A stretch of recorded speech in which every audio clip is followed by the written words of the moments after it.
Oh yes, kaibigan mo ako! Kaibigan mo lang ako! And that's all I ever was to you, Ned.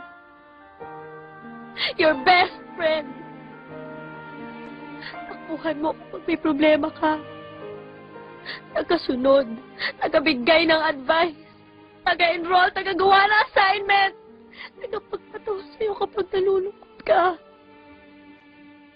Nagkatanggap ng kahit na ano. And I'm so stupid to make the biggest mistake of falling in love with my best friend. Dahil kahit kailan, hindi mo naman ako makikita eh. Kahit kailan hindi mo ako kayang mahalin na higit pa sa isang kaibigan. Bujoy. Bujoy.